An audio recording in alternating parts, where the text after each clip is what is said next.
Bienvenidas todas y todos a un nuevo capítulo de Inventaria, el podcast de Chiapas Paralelo. Mi nombre es Andrés Domínguez, soy reportero de este portal informativo y junto con un gran equipo pues seguimos haciendo este podcast con muchísimo gusto, hablando sobre Chiapas, sobre temas pues culturales, temas sociales, temas coyunturales, temas medioambientales, en el cual pues hemos disfrutado cada uno de los capítulos. Es importante recordarles que los capítulos se pueden ver y escuchar, se pueden ver a través de www.youtube.com/Chiapas Paralelo TV, y ahí pueden encontrar una lista de reproducción donde pues están todos los capítulos. Hemos hablado con diferentes personalidades, todas ellas muy importantes.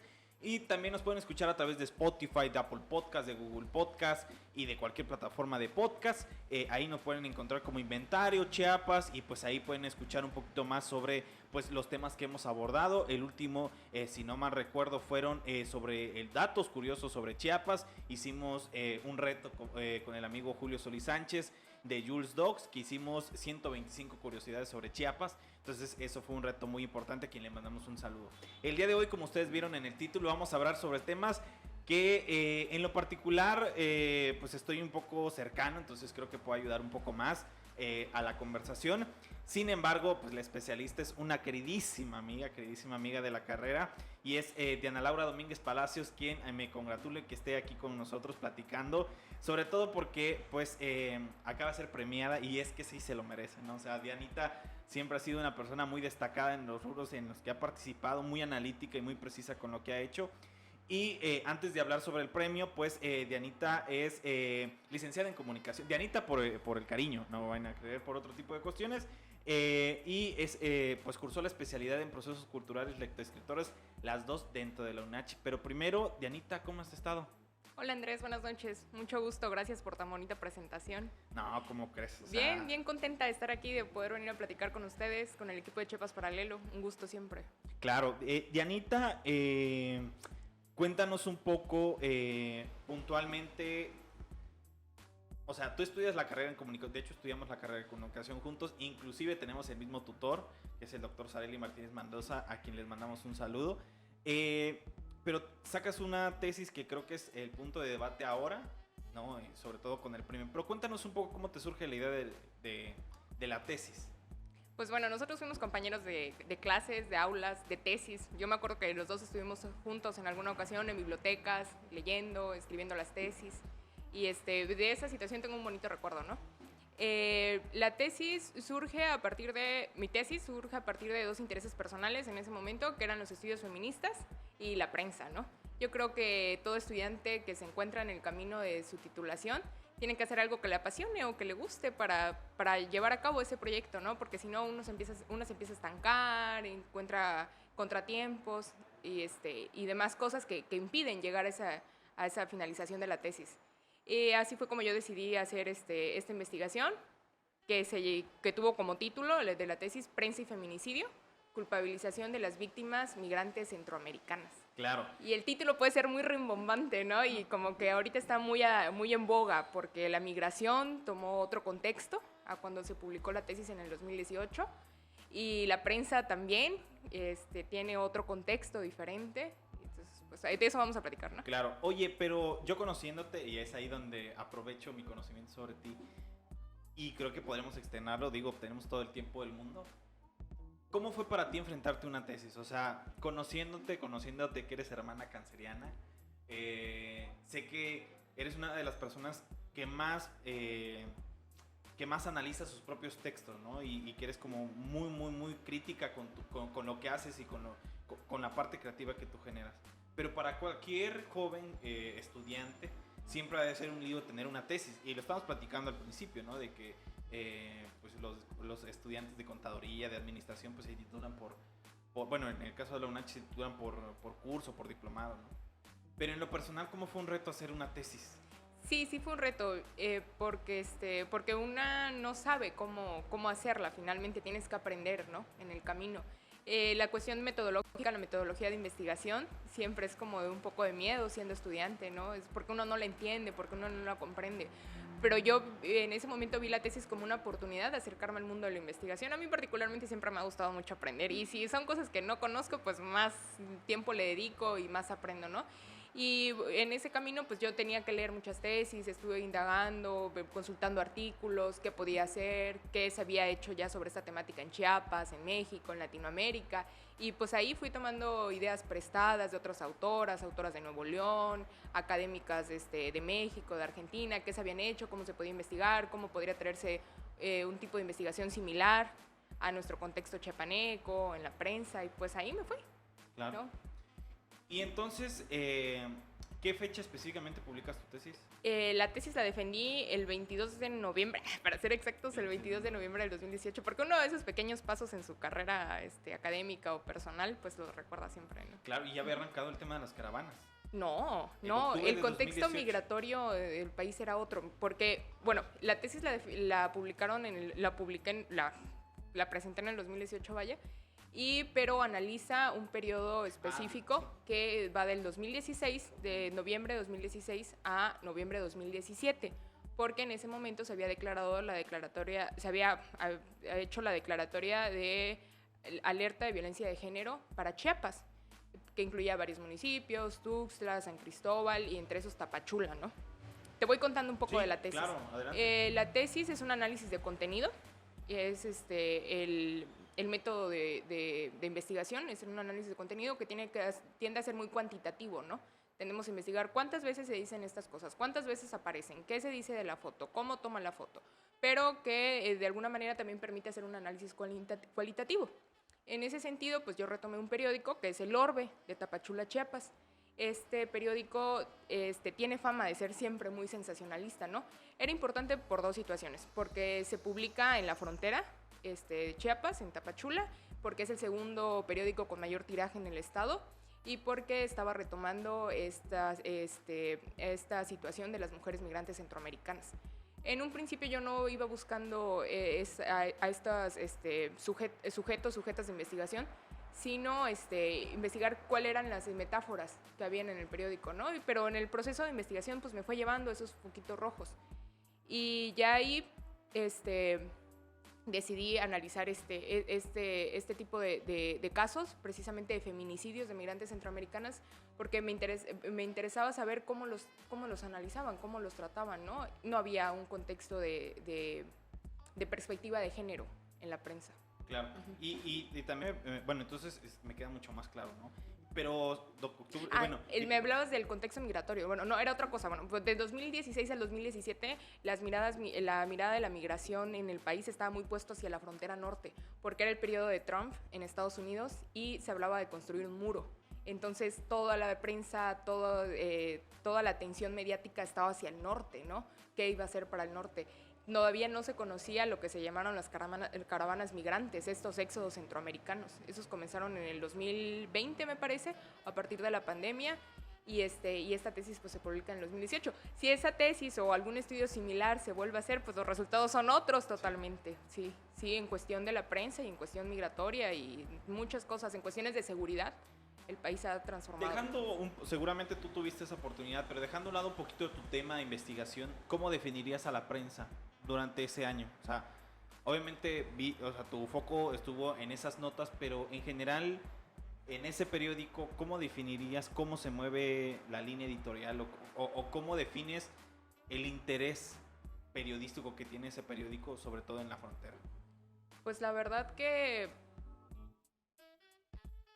era un periódico de derecha que tenía bastante línea política, sí, porque no había ninguna crítica al gobernador en turno, al contrario, ¿no? Había mucho alabamiento al gobernador en turno, que en ese entonces era Manuel Velasco. El resto de las secciones del periódico eran la nota policíaca, que era la más abundante, se denomina así policíaca. El periódico era de 16 páginas, el resto de las páginas era boga o sociales, quien salía en el periódico, el resto algunas noticias de relevancia política y se acabó el periódico, ¿no? Mucha publicidad, mucha publicidad que venía de gobierno, entonces pues verdaderamente es lo que vende, ¿no? Es lo que sostiene al periódico, ¿no? Entonces Sí, que es un fenómeno que se da creo que en Chiapas Ajá. en estos momentos, ¿no? O sea, por eso al final de cuentas los medios independientes están, o los medios que, yo no digo que no reciban apoyo gubernamental o contrato gubernamental, sino que han sabido como navegar en ese aspecto, ¿no? O sea, tener nuevos formatos, porque justo existe ese debate sobre hacia dónde van los periódicos, ¿no? O sea, inclusive ya podemos ver periódicos ya muy consolidados que ya decidieron, por ejemplo, ya no hacer tirajes, porque pues, ya Claro. no es la tirada, ¿no? O sea, ya no es algo redituable.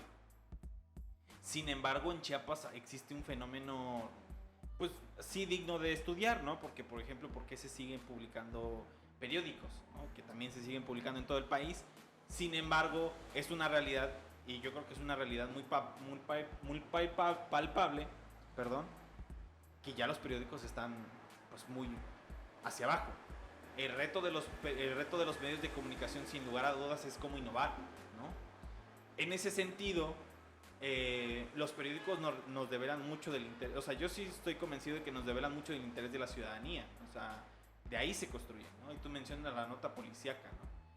Y que también la nota policíaca te sirvió a ti como para identificar, porque seguramente muchas de estas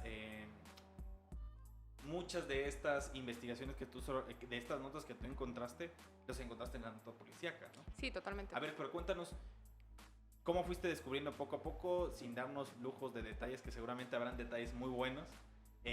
Cuéntanos cómo fue encontrarte con una nota policíaca. Eh, bueno, de entrada, lo que nosotros en México llamamos la nota roja es un fenómeno de análisis y de estudio que puede ser enorme, ¿no? Y por qué se desarrolla así, yo creo que en México se desarrolla de diferente forma. Desde los 70s hay mucha tradición, desde aquellas revistas de alarma, ¿no? Exacto. El morbo, el sensacionalismo, entre más cruenta la imagen, más vende, ¿no? Que mucho ha cambiado en los últimos años porque se ha tomado otra perspectiva del trabajo en la prensa, del quehacer periodístico. Pero bueno, en ese tipo de periódicos aún continúa, ¿no? Para mí, a nivel personal, sí fue bien impactante. Lo decía en otras oportunidades, que a partir de que se dio esta oportunidad de volver a sacar a tema la tesis, es que sí fue impactante porque yo no estaba acostumbrada a trabajar con ese tipo de nota roja. O sea, si bien salimos de comunicación y queríamos hacer periodismo, el periodista que se para a cubrir nota roja debe estar bien parado, porque si no, humanamente también te tira, pues, ¿no? Son cosas muy impactantes, cuestiones de violencia, las imágenes eran muy, muy crudas, pues, ¿no? La perspectiva en la que va el fotoperiodista y se para frente a una víctima de feminicidio y la toma así en picada, ¿no? Y la víctima ahí tirada y completa, sí, sí fue fuerte. Y también te pregunto, es este tipo de la nota roja, por ejemplo... Sobre todo porque durante el tiempo que hice la tesis estuve buscando con ese ojo, con esa lupa, buscando los mismos casos y los mismos casos y los mismos casos, y durante mucho tiempo vi solo esos casos, ¿no? Ajá. Y yo me ponía en ese papel de pobres mujeres, ¿no? No saben, ni siquiera sabían de muchas cuál era su identidad, pero era una cuestión empática, Sí. decir, ay, no manches. Esas mujeres salieron de Centroamérica porque, por ejemplo, se tenía la presunción de que eran guatemaltecas, salvadoreñas, y que vinieron a México seguramente con muchas ilusiones, que iban a llegar al norte del país, que se iban a quedar a trabajar en Chiapas y que alguien les arrebató la vida, ¿no? Entonces sí era una situación, bueno, a mí realizar la tesis sí me conmovió bastante, Sí, fibras seguramente. personales. Yo tengo una experiencia muy reciente, tendrá muchos 2 años, también trabajé en un periódico y yo me acuerdo que discusión totalmente entre los reporteros que estábamos en ese momento, cuando colocaron una foto de una chica que la desenterraron, creo que fue en Chiapas, si no mal recuerdo, y que tomaron la foto y la publicaron así, ¿no? Entonces, entre nosotros, yo creo que ese es ya un gran avance que obviamente no podemos decidir, bueno, nosotros como reporteros tal vez no tanto, pero sí detectábamos ese tipo de cuestiones que ya no queríamos, ¿no? O sea, de que tomar la foto de la chica que la acababan de desenterrar toda golpeada, que la subieran y que solamente la blurrearan, que es que lo que se está haciendo comúnmente, que la blurrean o de que la borran o de que no sé cómo se llama ese tipo de cosas. ¿Mande? Que la difuminan, exacto. Muchísimas gracias, Gustavo.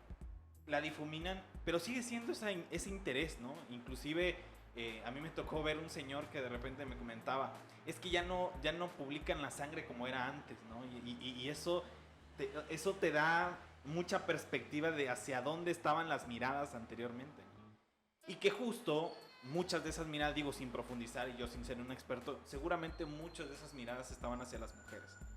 Y es muy muy importante llegar al segundo tema, el feminicidio, ¿no? O sea, que ahí nos vamos a meter en un gran rollo. Bueno, no tanto, porque creo que tú eres una persona muy especializada en el tema. Pero sí, justo creo que los últimos 5, 6 años, 7, 8, 9 tal vez, han sido reveladores, ¿no? O sea, de cómo han pasado tantas cosas, el Me Too, lo de las cancelaciones hace poco, Denúnciate Acusador, la violencia de género, el paro en la UNACH. ¿Tú cómo catalogarías este fenómeno que se ha desenvuelto en Chiapas sobre el tema de la violencia de género y sobre todo esta visibilización que ya tiene? Pues tan especializada en el tema feminista no estoy, pero la verdad que sí me llama mucho la atención. Yo creo que hay que reconocer el trabajo de quienes están ahí, como activistas, como académicas, comprometidas con todo su ser, porque finalmente nos benefician a todas las mujeres, ¿no? Y no solo a las mujeres, sino también a los hombres, porque este cambio de perspectiva, de hacer las cosas, pues es para todos, ¿no? En cuestión del feminicidio, el feminicidio es un fenómeno social que existió siempre, ¿no? Y en todas las culturas. El problema es que los casos de feminicidio han incrementado abismalmente y es diferente a los casos de homicidio, por eso se abre ese concepto en México y en el resto de Latinoamérica, nada más que en Latinoamérica se le dice femicidio, ¿no? ¿Cómo van cambiando ciertas cositas? Es porque a los hombres, por ejemplo, se dice los matan los hombres por situaciones diferentes de violencia, ¿no? Pero a las mujeres comúnmente las matan parejas o gente que las conoce y las matan por el simple hecho de ser mujeres. Exacto. ¿No? O sea, porque ni sabes qué situación es, o sea, fue alguien que te conocía realmente, ¿no? No fue un accidente.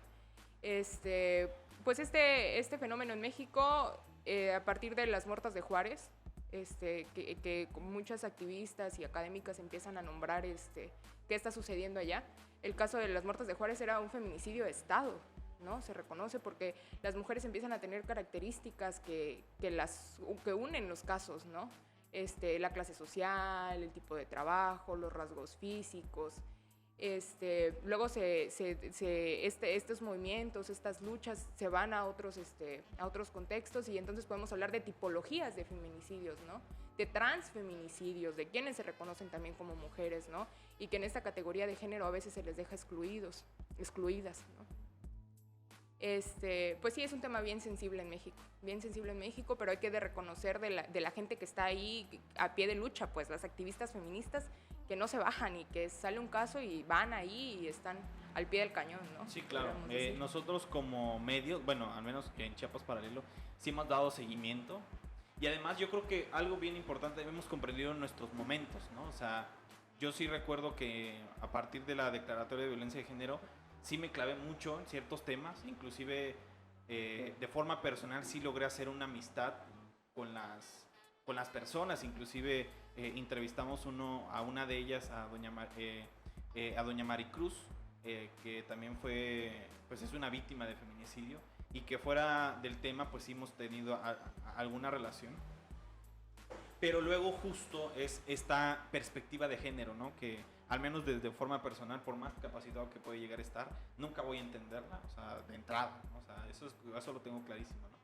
Y que ya ahorita sí existen, tal vez por el tema financiero no podemos llegar a ello, pero sí existen más herramientas de más compañeras y eso totalmente lo celebramos, ¿no? De que ya existan compañeras que sí sean ellas abanderadas y que ellas propongan los temas, ¿no? Y eso creo que es un gran avance porque nosotros, yo me acuerdo que en ese momento pues siempre éramos los mismos, ¿no? Éramos los mismos 3, 4 reporteras interesadas en los temas de feminicidio, ¿no? Yo me acuerdo que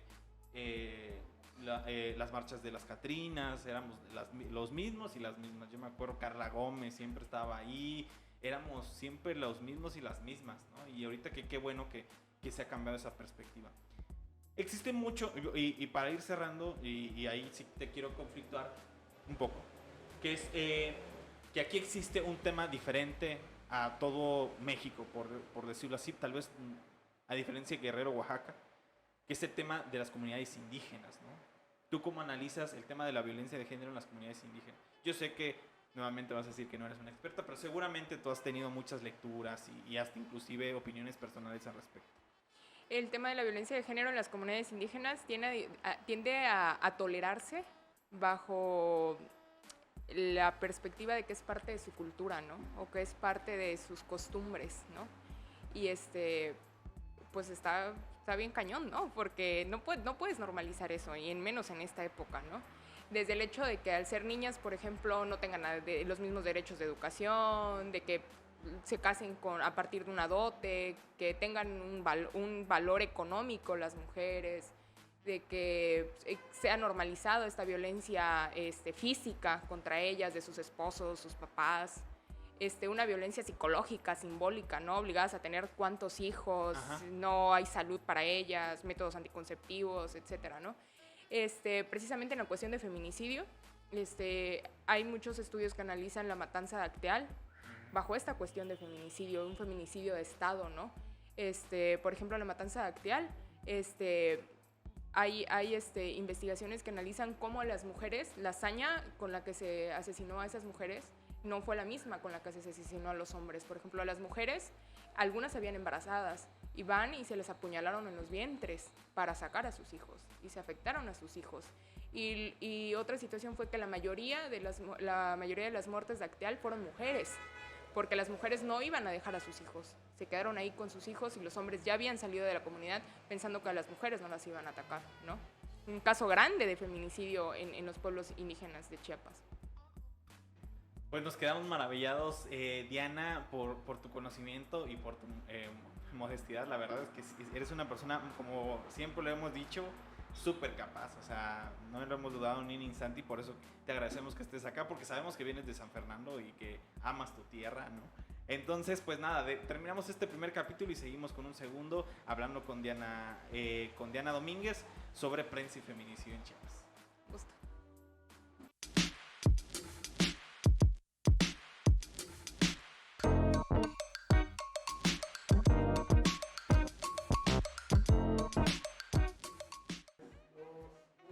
Y regresamos en este segundo bloque hablando con Diana Domínguez sobre prensa y feminicidio, sobre su tesis, quien fue ganadora de un premio y un poquito más adelante lo vamos a hablar. Y nos quedamos hablando del feminicidio como esta forma más brutal de la violencia de género, que creo que es mucho lo que han mencionado. Y pasamos justo como al corpus de tu investigación, al análisis de contenido. Cuéntanos un poco, y es ahí donde inclusive nos da risa, porque de repente la creatividad de las personas es muy, muy importante, y lo mencionabas hace poco. Pero cuéntanos qué encontraste en el periódico. Bueno, el corpus de investigación consistió en juntar bajo una misma perspectiva todos los casos de feminicidios únicamente de migrantes centroamericanas. Porque si bien el Orbe retomaba casos de feminicidios de migrantes de personas del país, también retomaba noticias que no sucedían en Chiapas, sino que estaban en Veracruz, en el Estado de México, pues para llenar esta nota roja, ¿no? Sus páginas más sensacionalistas. Bueno, esa fue una delimitación, solo mujeres migrantes centroamericanas, porque es lo que se quería investigar. Se llegó a un corpus como de 13 noticias más o menos, y también se identificaba que a veces se le daba seguimiento al mismo caso, ¿no? Era tal el caso, por ejemplo, de que se tenía que publicar 3 veces, ¿no? Los avances, qué más se sabía de la víctima, 3, 4 veces.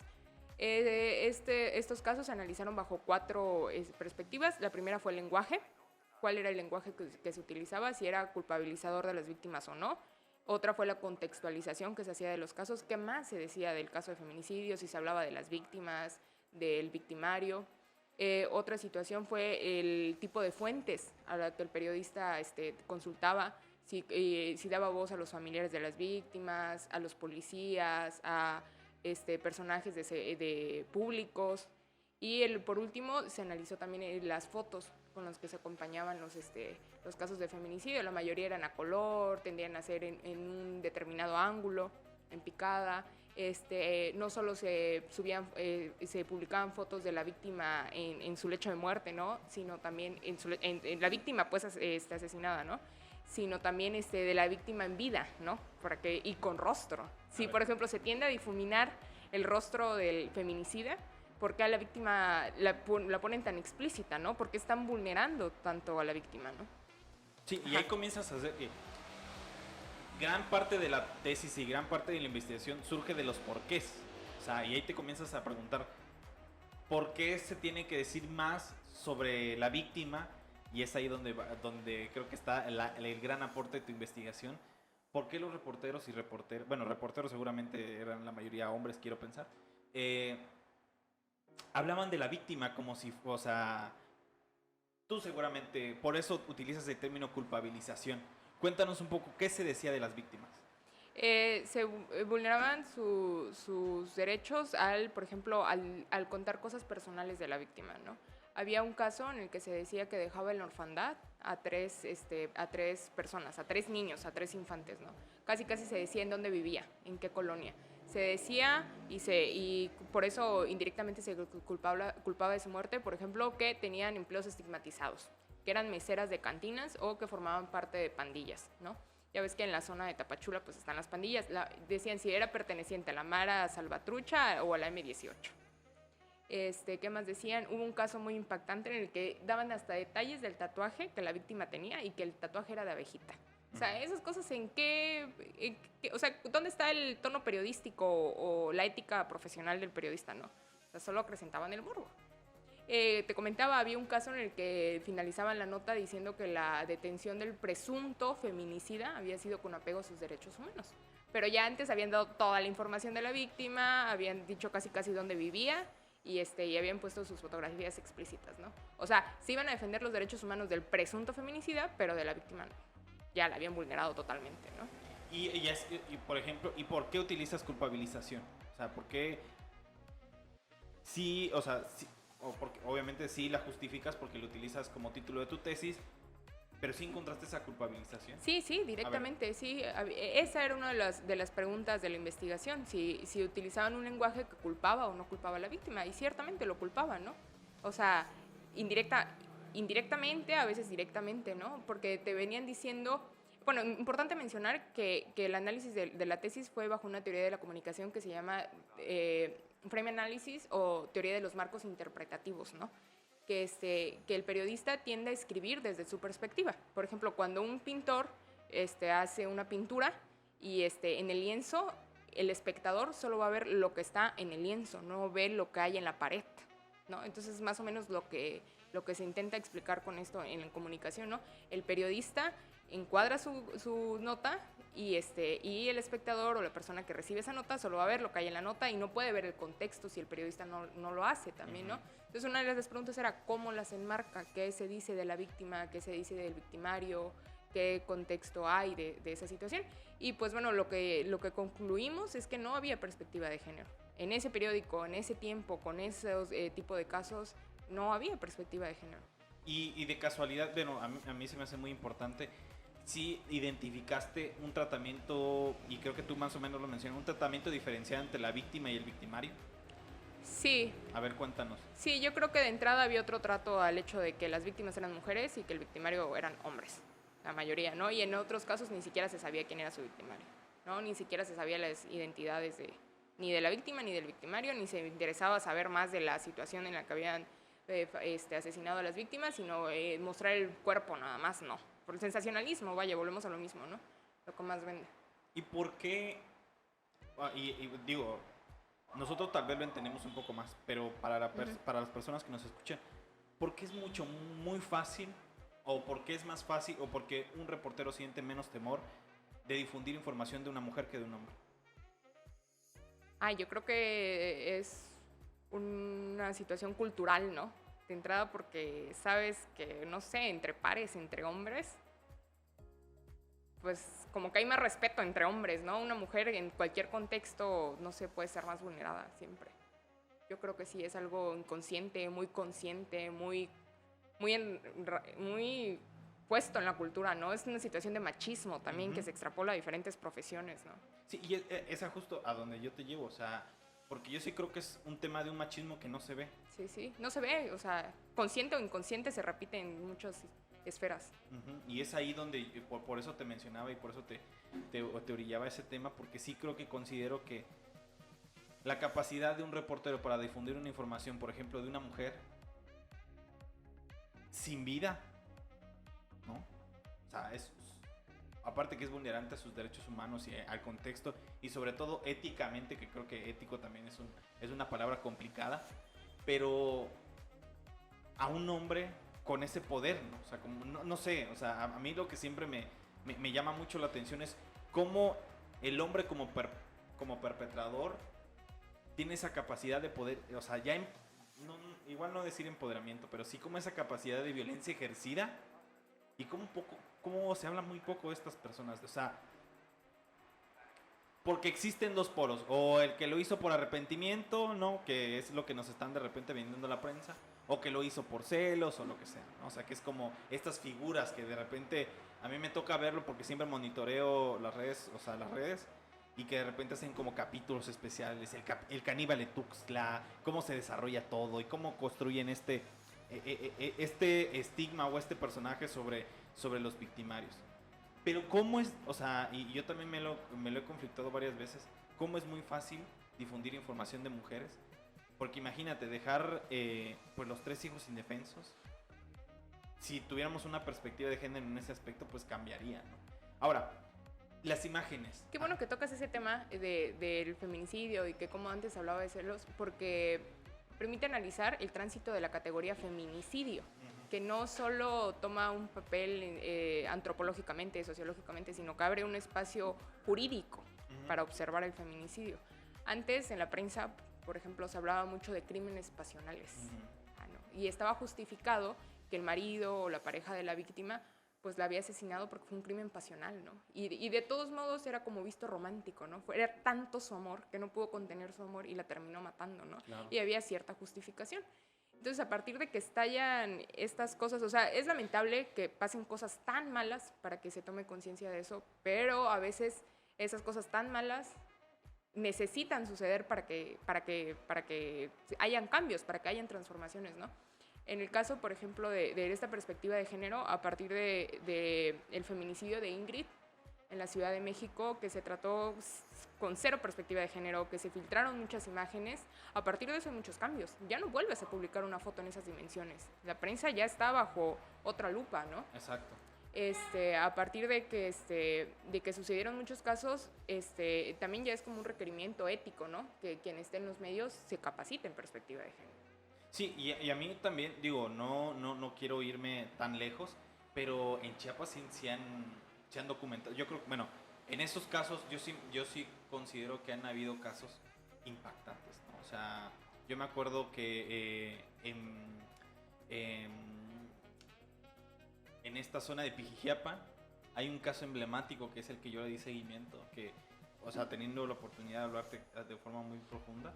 Yo me acuerdo que agarran no quisiera decir el nombre, perdón, pero sí agarran al presunto culpable en ese momento, que sí ya está enjuiciado y todo ese rollo. Y como la chica de 16 años la dejan en un camino de tierra, ¿no? Y a la chica la golpean, o sea, la dejan muy mal y todo ese rollo. Y yo me acuerdo que estaba cubriendo todavía la Fiscalía General del Estado y el papá me marca llorando. O sea, me acuerdo que eran como las 10 de la mañana. Y en esta onda del seguimiento, ¿no? De cómo va, porque ya ves que de repente se amparan ante lo federal, porque lo estatal de repente dejan muchos huecos y el federal lo libera. Y ese fue uno de los casos. O sea, lo liberaron y yo me acuerdo que recibí la llamada del papá y el papá me dijo, acaban de liberar al agresor de mi hija. O sea, ¿hasta dónde va ese tipo de cuestión? De ese tipo de cuestiones vivenciales, ¿no? Y le preguntas al fiscal, oiga, acaban de liberar a este presunto feminicida, ¿qué se van al respecto? Y él ni sabía. Él ni sabía. Y cómo vamos, yo creo, ya existe una sensibilización transversal, sí, pero no se ha hecho nada al respecto. O se ha hecho muy poco, por decirlo, ¿no? A mí me toca nuevamente cuestionar, por ejemplo, en el Congreso del Estado, ¿no? Y lo hemos platicado 2 o 3 veces en este podcast, de que son la mayoría de mujeres. Y yo creo que también una cuestión bien puntual es que no necesariamente todas tienen que ser feministas, y eso sí lo comprendo, ¿no? O sea, cada quien tiene su corriente de pensamiento y cómo mira y hacia dónde trabaja, ¿no?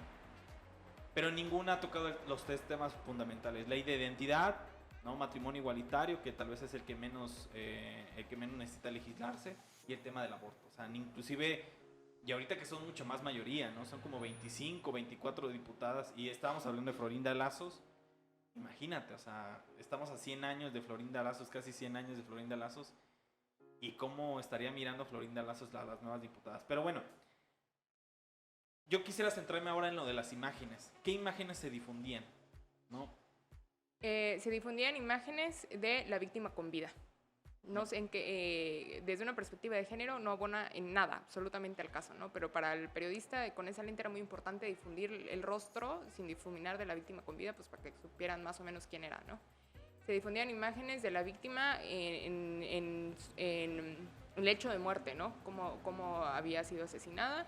En algunos casos sí se difundían imágenes del victimario, pero al victimario sí se le difuminaba el rostro, sí se le daba otro tratamiento. Y en otros casos eran fotografías de los policías o de peritos o de gente que estaba en el lugar de los hechos. Y el ángulo era muy importante porque la mayoría de las fotografías presentadas eran en picada. El fotoperiodista frente al cadáver de la víctima.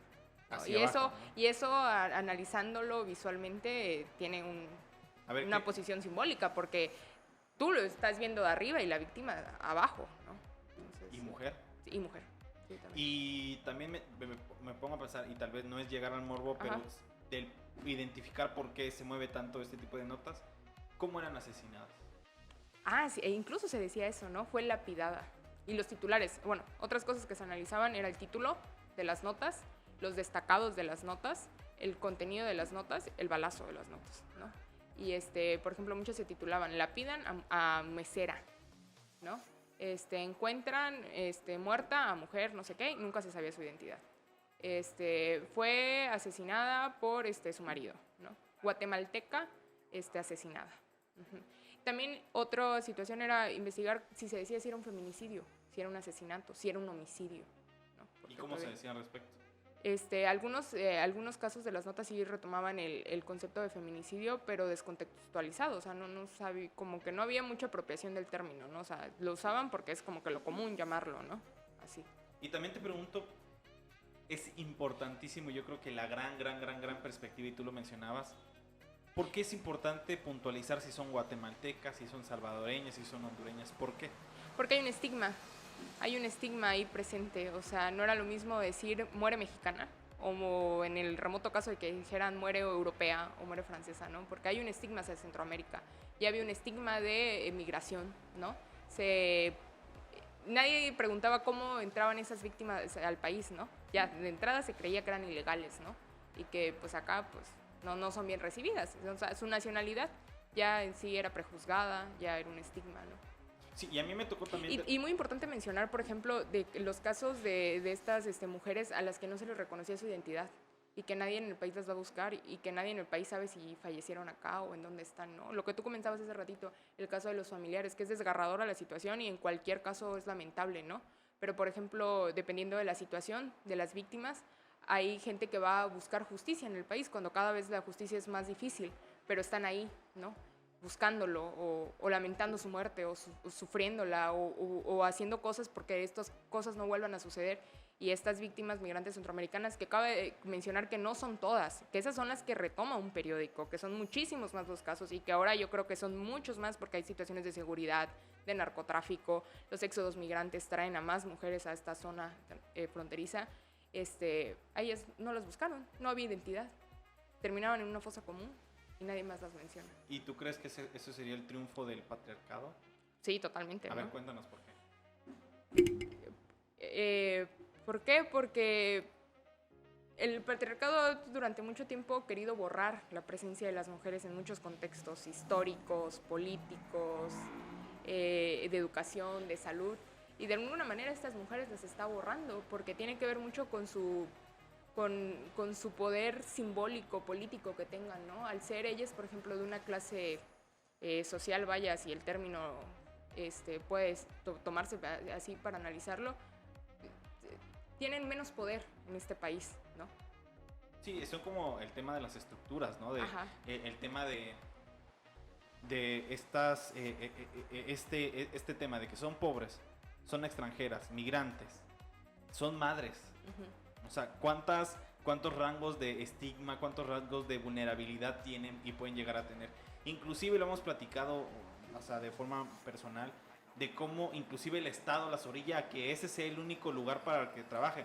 Claro, no pueden buscar trabajo en otra situación porque no tienen papeles. Exacto, ¿no? A mí me tocó, ahorita que también hice un trabajo sobre migración, mi trabajo de maestría, justo la gran mayoría de los haitianos a quienes entrevisté, haitianos y haitianas, pues me decían eso, o sea, vendían coco, vendían naranja, vendían agua, porque para eso no necesitaban un acta de nacimiento, para eso no necesitaban una CUR, para eso no necesitaban un, un comprobante de domicilio, o sea, para eso no lo necesitaban, pues solamente vendían. Y tú vas a Tapachula, no sé cómo está en este momento, pero sí fui hace como 4 meses, y los haitianos son los que, o sea, los que venden lo primero y lo básico, ¿no? El agua, ¿no? Porque es ahí donde los van delimitando, ¿no? Y que también es la misma presión del Estado, ¿no? O sea, esta poca intolerancia que se puede llegar a ver. Hay que analizar también la política migratoria que adoptó México en los últimos años, ¿no? México ya había sido de por sí un gran tapón para contener la migración centroamericana hacia Estados Unidos, desde la política de Peña Nieto, ¿no? Pero con esta política de Andrés Manuel y la Guardia Nacional en la frontera, sí, es otro rollo, sí, la verdad, tal vez te lo mencionaba al principio, la visibilidad mediática hace unos años, en el 2018, 4 años atrás, estaba para el norte. Ahorita viene para el sur porque está fuerte, pues. Sí, no, sí. Y yo creo que se han combinado muchas malas fortunas, ¿no? O sea, la presencia de la Guardia Nacional, una. Yo nunca se me va a olvidar el momento en que estaban los éxodos migrantes a pulmón, ¿no? Y que de repente llegó un helicóptero ahí en el medio del río Suchiate. Bueno, el río Suchiate no tiene ni 3 metros de profundidad, cualquiera puede pasar, pero llegó a dispersar a la gente. O sea, la llegada de ese helicóptero al río Suchiate, en ese momento migratorio te comienzas a decir, no, o sea, esta política, y lo primero que fueron, de hecho yo también lo retomo en mi tesis, es militarizar la frontera, ¿no? Y cómo, y también me lo hacían reflexionar, para las personas, y tuve oportunidad de entrevistar y corroborar eso, para las personas que llegue un nuevo presidente, una nueva presidenta, que de alguna forma sea de izquierda, por decirlo así, o que sea un poco más abierto a estos nuevos, por decirlo, progresistas, ¿no? De alguna forma más abiertos a diferentes temas, ¿no? Tal vez no progresistas. Pues les alienta a avanzar. No sé, yo sí me acordé que hubo 2 o 3 testigos que me decían... Claro, porque se creía que Andrés Manuel los iba a recibir de mejor manera. Exactamente. Entonces me acuerdo que me decían, ponte a pensar por qué con Andrés Manuel se detonaron porque Andrés Manuel cuando inician las caravanas, que fue en octubre de 2018, ya había ganado. Sí. ¿Y qué significaba una nueva oportunidad para seguir avanzando, ¿no? Entonces... pues me quedo ahí, no quisiera avanzar. Me gustaría comentar algo que decías, sí, de la prensa, cómo retoma la migración, ¿no? Olvidamos que migrar es un derecho humano, ¿no? Y a veces como periodistas no nos damos cuenta. Me llamaba la atención, algo que comentabas hace poco, una periodista que publicaba caravana migrante amenaza con salir en determinada fecha. ¿Cómo puede amenazarnos? O sea, ¿por qué estamos nombrándolos así? Pues, ¿no? Es muy importante el lenguaje que se utiliza en la prensa, precisamente porque el periodista, la periodista, es quien delimita cómo se reciben esos casos. Claro, sí, me acuerdo mucho, me hizo mucho ruido el tema de amenaza. ¿Por qué habría de amenazar un movimiento? No te digo... ¿En qué situación te va a amenazar? O sea, sí, o sea, y vamos a entrar a un tema que tiene muchas aristas y que se ha debatido muchas veces y que no es el sentido de estar acá platicando, pues, pero la gente sigue viendo la migración, como mala, pues, como que te van a ir a quitar puestos de trabajo, como que te quita seguridad, como que te quita educación, pero hay muchas aristas para analizar. Yo creo que ese es el mayor conflicto.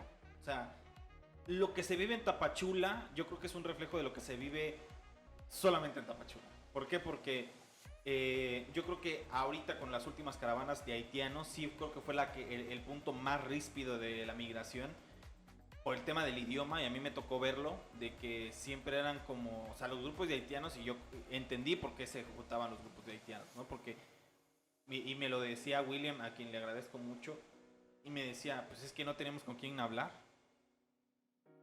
Me decía, nosotros llegamos al país y nadie hablaba criol francés, que es lo que ellos hablan, 1, y 2, nosotros siempre estábamos entre nosotros porque nadie nos quería hablar.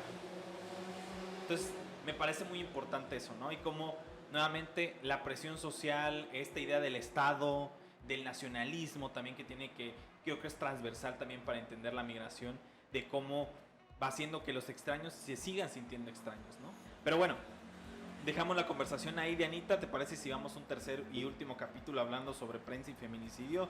Y pues nada, te agradecemos mucho tu participación. Claro que sí.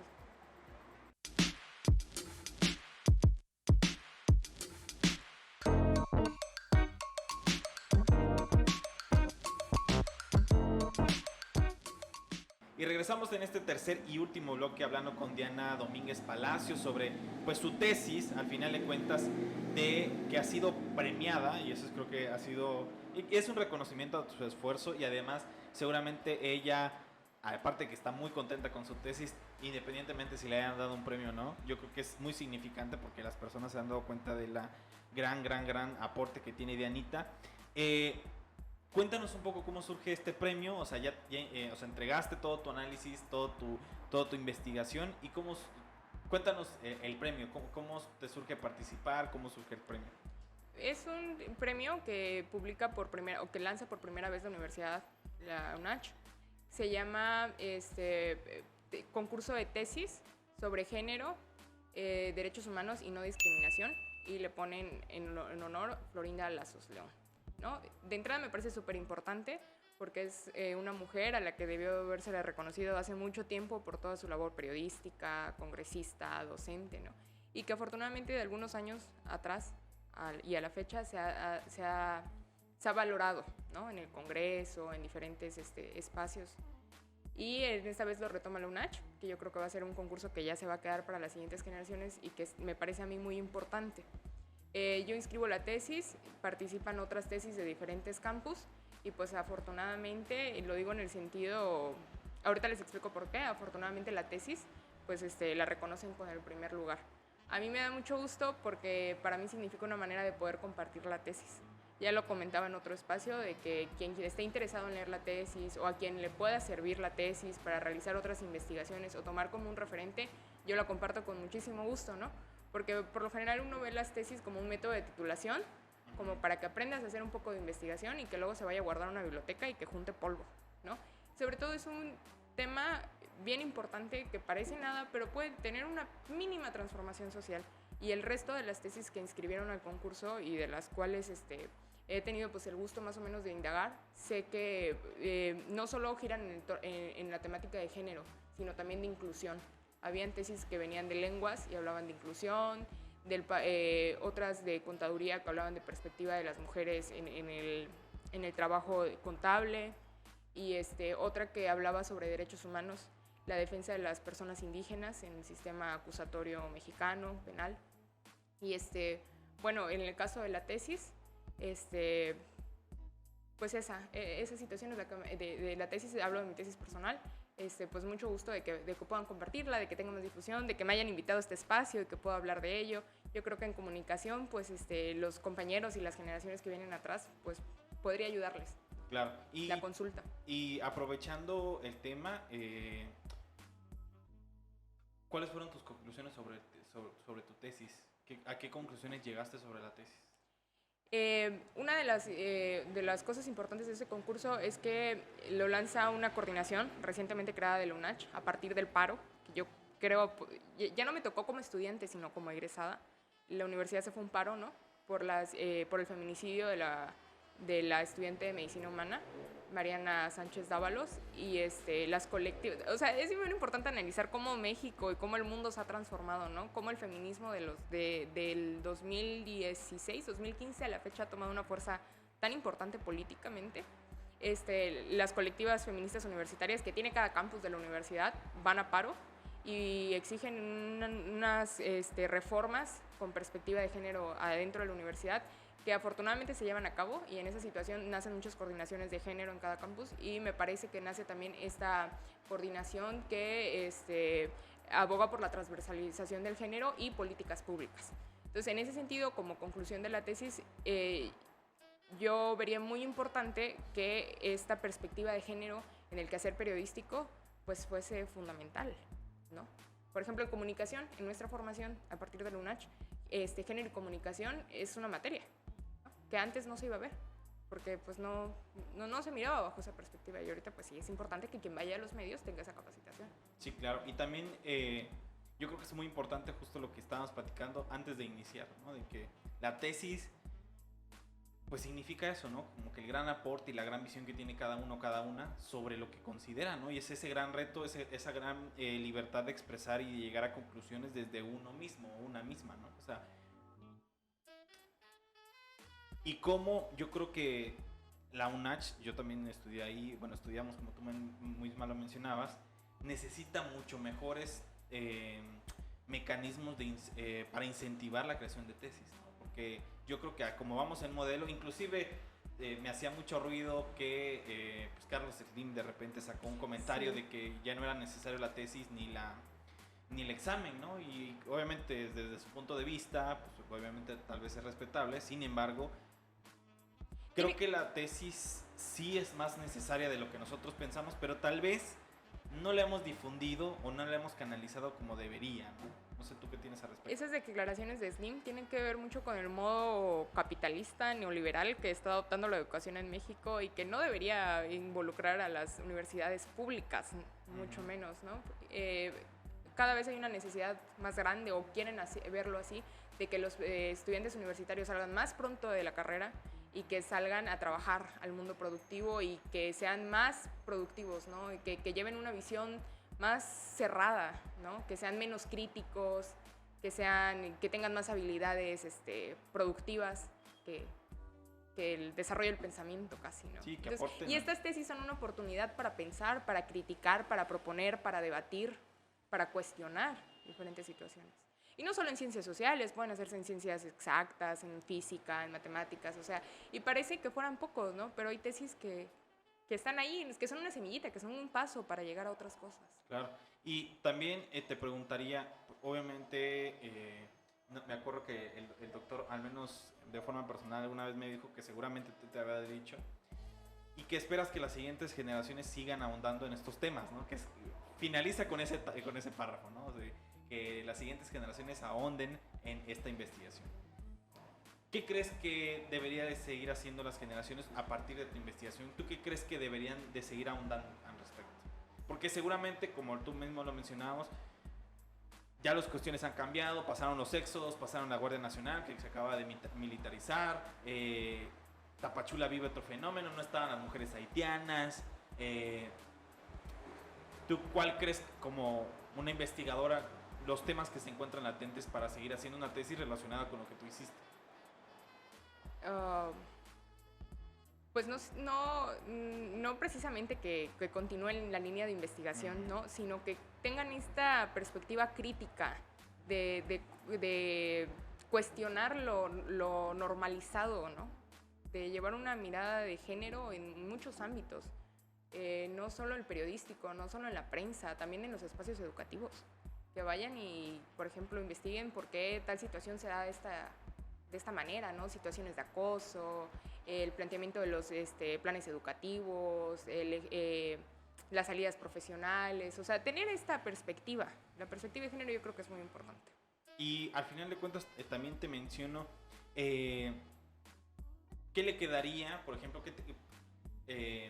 vas a seguir investigando sobre prensa y feminicidio? ¿Crees que vas a hacer la maestría al respecto? Digo, no es comprometerte ni mucho menos. Pero es motivarme. Es motivarte, es verlo desde otra perspectiva, porque tienes mucho talento, Diana. ¿Qué vas a seguir haciendo? Sí, a mí, por ejemplo, si se diera la oportunidad, pues, no sé, tal vez publicar esta tesis en un artículo más chiquitito o que le llegara a más gente y que le pueda servir. La verdad que sí lo hago con toda la intención de compartirlo. Sí quiero continuar un programa académico, algo que me lleve tal vez en la misma línea de género. Creo que las cuestiones de género a mí me apasionan mucho, el contexto migratorio también.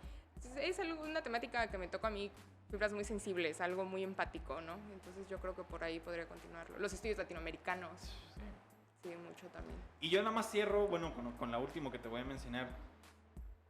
¿Cómo te diste cuenta que el género es tan importante? O sea, tú lo mencionas que te fuiste a Argentina y que como ahí comenzaste justo a identificar este tipo de cuestiones en un entorno donde poco se habla, y justo estábamos hablando con Ángeles Mariscal, a quien también tuvimos acá, de lo que no se habla y por qué cuesta tanto hablarse, ¿no? Y el género es uno de esos, o sea, el género, el acoso, la violencia, el decir, compa, no es por ahí, o todo lo que has pensado desde tus 30 años que llevas trabajando o que llevas ejerciendo ese tipo de acciones, pues no están del todo bien en esta era, ¿no? ¿Cómo llegas al género y a qué conclusión llegas? Llego al género porque, y creo que todas vamos a llegar al género porque somos mujeres y porque esta cuestión de género nos atraviesa directamente, porque quien lo podemos vivir directamente somos las mujeres, más que más que una situación de sexos, de por qué hombres, y no sé, es una situación, como lo mencionaba al principio, que afecta a ambos, ¿no? Bueno, yo me fui a Argentina en el 2016 y creo que también eso me impactó bastante, pero me hubiera ido o me hubiera quedado acá y ya el mundo venía sufriendo transformaciones del 2015. Yo estoy impactada con el poder que tienen las feministas, activistas y académicas y que realmente se ponen la camiseta al 100%, porque han hecho cambios importantísimos, ¿sí? Todo lo que han logrado educativamente, políticamente, en cuestiones de salud. Sí, el mundo tenía que cambiar. Ok. Porque el mundo sigue. Dianita, ¿alguna conclusión que tengas al respecto? Tu tesis, la vida, el género, algo que quisieras, una reflexión final al respecto. Yo creo que hay que seguir educándonos en el tema. Nunca se deja de aprender. El mundo está cambiando y así como cambia el mundo, uno tiene que seguir aprendiendo también. Pues excelente, Dianita, pues te agradezco mucho que hayas venido hasta acá a esta hora, porque ya que es muy complicado para ti.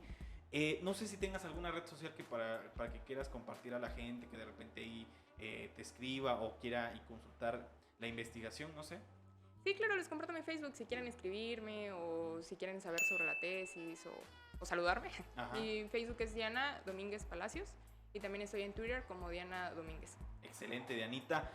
Pues nada, también agradezco a Gustavo Coutinho, a quien el día de hoy nos operó este capítulo. Te agradezco mucho, Diana, porque sé que es complicado venir desde allá hasta acá. Y pues nada, les recuerdo a todas las personas que nos escuchan en esta conversación que este podcast se puede ver, escuchar, se puede ver a través de www.youtube.com/Chiapas-Paralelo-TV y ahí encuentran pues el espacio, pues nos pueden ver nuestras caras, quiénes somos, cómo reaccionamos al respecto, y también nos pueden escuchar en Spotify, en Apple Podcast, en Google Podcast, ponen inventario Chiapas y ahí les sale el podcast que ya llevamos haciendo de diferentes maneras, con diferentes temas. Mi nombre es Andrés Domínguez y pues nos vemos en la siguiente conversación, pues hablando un poco más de Chiapas, así que nos vemos en la siguiente.